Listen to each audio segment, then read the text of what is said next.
Brian and Kenzie in the morning. And Chicago's alternative all day. Q101. Kenzie's Krimes. Milwaukee police found body parts in a North Side apartment. Not because I was angry with them, not because I hated them, but because I wanted to keep them with me. Believe me, if I started murdering people, there'd be none of you left. This is evil, what those people had done to me. She says Heaven's Gate awaiting. I'm not guilty. Q101. It's Brian and Kenzie on Q101 with another edition of Kenzie's Krimes, a deep dive into a murder mystery drama in our area. And it's October. It's spooky month. So Woo! Very special. You can tell us more about what you're doing, Kenzie, with that. Yes, this is a special month for Kenzie's Krimes. It is local crimes that have now led to hauntings. We're very excited to be sponsored this entire month by Hell's Gate Haunted House. Get your tickets to the #1 show in Illinois at hellsgate.com. The Congress Plaza Hotel. Now, it is located in the beautiful downtown Loop area of the city. The Congress Plaza Hotel opened just in time for business in 1893.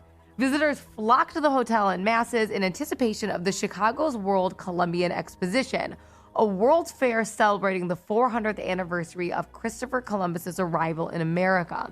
Over 600 acres were dedicated to various exhibits displaying Western advancements. So the Congress Plaza Hotel, known previously as the Auditorium Annex at that time, provided a spectacular starting point for guests that were attending the fair, and they were welcomed with open arms into an ornate splendor, opulence with top-notch service. So the South Tower construction included a magnificent banquet hall, known now as the Gold Room, which would become the first hotel ballroom in America to use air conditioning. Can you imagine experiencing air conditioning the first time? Oh. Right. Especially imagine a ballroom. These were large parties, people in suits and gowns, tuxes. No one wore tank tops back then. They're all like big velvet coats. I know. The better air conditioning's got, the less clothes people have worn, which is weird. It is weird. You would think we'd be walking around in giant North Faces all the time now because of all the AC we have. Yeah. I walk around like in a wetsuit. Uh-huh. We should be. Because we got air conditioning everywhere. Yeah. But So you put on a wetsuit. That makes sense. God, I'd be walking around in my underwear if it was back then. No air conditioning? God. So they had the air conditioning. They also added, obviously, a lot of these amazing rooms and that ballroom in the North Tower. And then the hotel's capacity expanded to over 1,000 rooms, giving it a new image that no longer matched the name. The Auditorium Annex was then renamed to the Congress Plaza Hotel in 1911. Regardless of the beauty and the opulence, the dark history and patterns started almost immediately. It is also linked to the notorious serial killer H.H. Holmes. Now, if you remember, I was talking about the World Fair. H.H. Holmes is known as America's first serial killer. Holmes is believed to have loitered in the hotel lobby searching for his victims during the 1893 World's Fair, and he often searched for those victims right inside the lobby of our very own Congress Hotel. It's a line from Top Gun, a target-rich environment. Right. You know, that's what he thought. They did use that line. Yes, they did. Now, the dark energy seems to cause, unfortunately, many to want to take their own life, as well as the lives of those that they love. A Spanish-American war veteran, Captain Louis Otham of the 1st United States Artillery, was staying at the hotel by himself on the eve of his wedding, April 8th, 1900, which is actually my anniversary when I got married, not the year, but April 8th. However, for some reason, he decided to take a gun to his head and pull the trigger the night before the wedding. Wow. No reason could be found why he did it. His phantom shadow has since been seen skulking around the building. The staff has dubbed him Shadow Man of the Congress. Can you imagine as a bride, you're like, it's my day. Finally, and they find him with a bullet in his head. Unbelievable. He's like, not into it. Yeah. You guys, okay.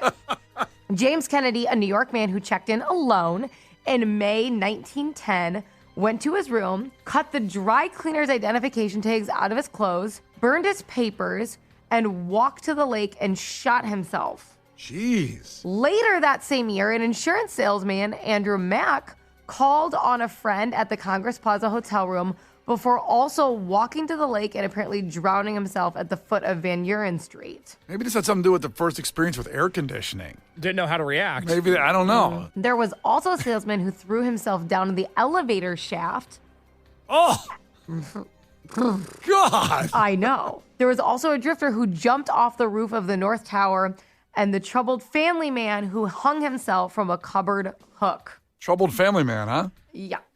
Like you. In the summer of 1916, mining investor Morse Davis and his wife were believed to have formed a suicide pact when Davis was found dead in the Congress Hotel room 312 of cyanide poisoning. His wife was also on death's door, but alive.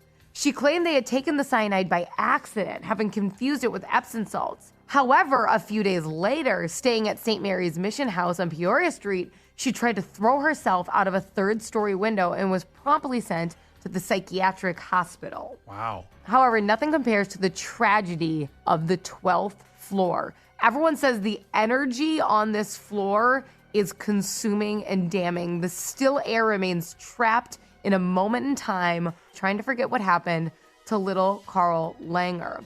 Carl was 6 years old when he immigrated to the United States with his mother, Adele, and his younger brother. They were fleeing Czechoslovakia from the Nazi regime. His mother, Adele, suffered from immense depression and homesickness. It was a beautiful, sunny August afternoon. They returned to the hotel from the Lincoln Park Zoo. Everything seemed fine, and allegedly, it was one of the last days of their visas. And she was distraught. She threw her children out of the window to land on Michigan Avenue. Oh, God. Adele then threw herself out last. Wow. Since then, Carl's spirit has been said to haunt the 12th floor. A 30-plus-year-old security guard at the hotel was very skeptical of the ghost news. He's like, okay, I'm sure. Until he received a complaint about a little boy running around making a lot of noise on the 12th floor. The boy, wearing vintage torn clothes, stared him directly in the eye with a grin before slowly disappearing.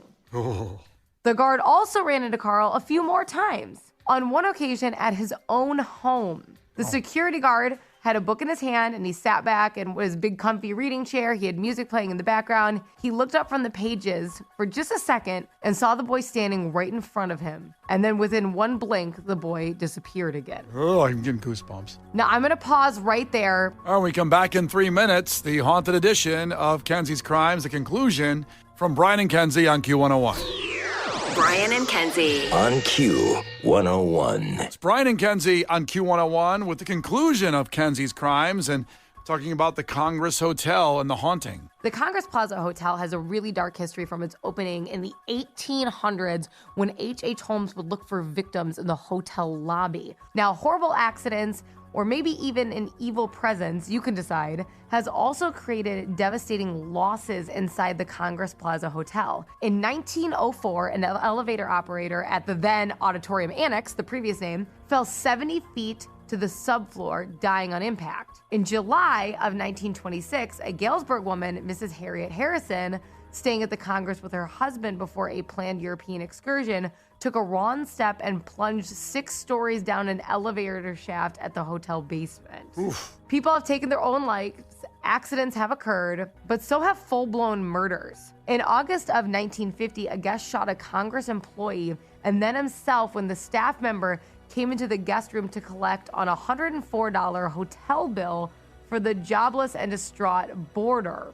So he lost his mind, didn't have the money to pay it, killed this employee, and then killed himself. Jeez. In May of 1966, Rockford attorney Frederick Hay was found naked and strangled with his shirt, his wrists, and feet bound with his own socks. That's not good. Guys. I didn't even want to say to that one. I mean, how about damn? I had to pause for a second to think about, oh, that poor guy's naked. Yes. And then all bound and all that. Ugh. You can decide if this was tied to gang violence. One thing that we do know was tied to gang violence among the restless spirits said to haunt the establishment is Peg Leg Johnny, a figure whose life met a gruesome end in the alley just behind the hotel.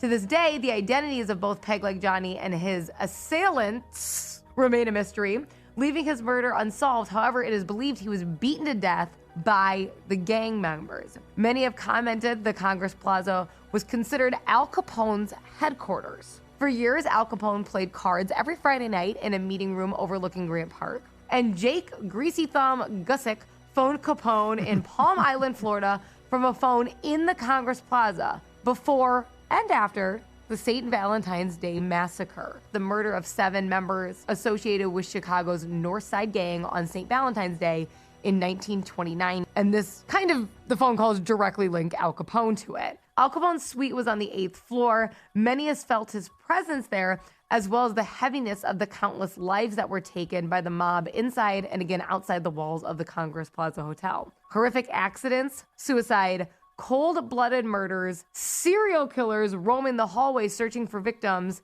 and the headquarters of Al Capone. Many lives were lost at the Congress Plaza Hotel, but most of the souls are still there. Kenzie's Crimes. Milwaukee police found body parts in a North Side apartment. Not because I was angry with them, not because I hated them, but because I wanted to keep them with me. Believe me, if I started murdering people, there'd be none of you left.